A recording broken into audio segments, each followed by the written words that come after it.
Hey, what's going on, Atlanta Falcon fans, man? I had to give y'all a quick update on Troy Andersen and where he stands. Comes from Raheem Morris himself and where Troy Andersen is in his recovery, and it's going to be quite a long road.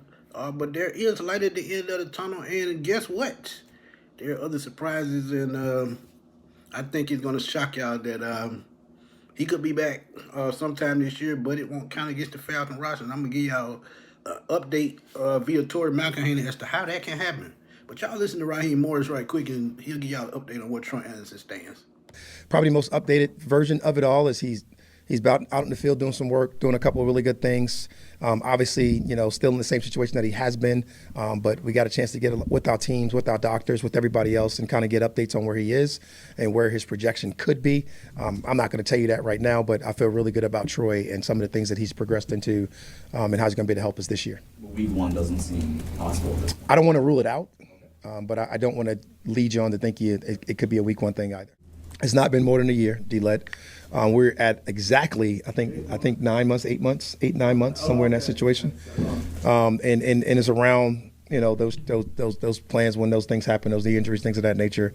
And when you feel good, it's all dependent on, obviously, the person, the player, the things he do. So, all those things have been talked about, all those things. But I feel really good about where he is to answer the question to what you're talking about and where he could be in a couple months. So what he went through last year throughout the whole process, particularly when it happened that early, that Saint game where he just went off and then he kind of struggled with it throughout the rest of the year. And then we made the decision to shut him down and do that stuff. But it feels normal. He's done it before on the other leg, which we talked about. I know I have. I don't know if I talked about what you guys ad nauseum, but he done on the other leg. So we got a real good range and radar for what had happened. Obviously that other range is based on something that was out of our control in COVID when it happened to him last. And now we're dealing with it right now. So we feel good about where he is. Now you heard there. You heard it first, right there with Raheem Morris and to where Troy Andersen stands. And honestly, it's no surprise because me and A1, man, we've been talking last couple of months about if he could make the roster. Because of injury, because of availability, and things of that nature. But when he's on the field, man, and he's healthy, he can be a force, man, because you talk about getting better in coverage, being able to go sideline to sideline, being able to get up to the quarterback, and just being a solid tackler altogether. Troy Andersen has put up decent numbers when he's healthy, but we all know injuries have caught up to him.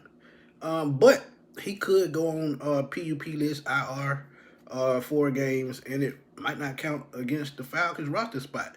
Here's why. And Tory McElhaney put this up.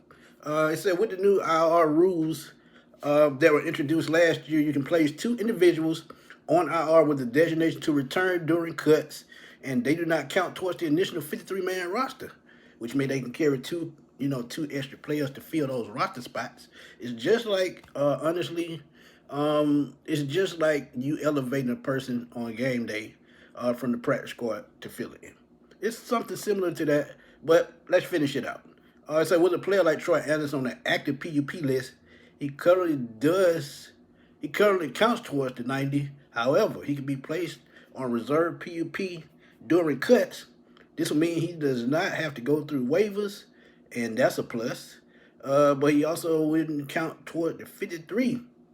He will have to miss 4 games, just like the regular IR rules states, but which is similar to the season end IR. But in essence, you don't have to carry him on the 53, nor you have to use 2 IR designations on him. He is his own entity through PUP.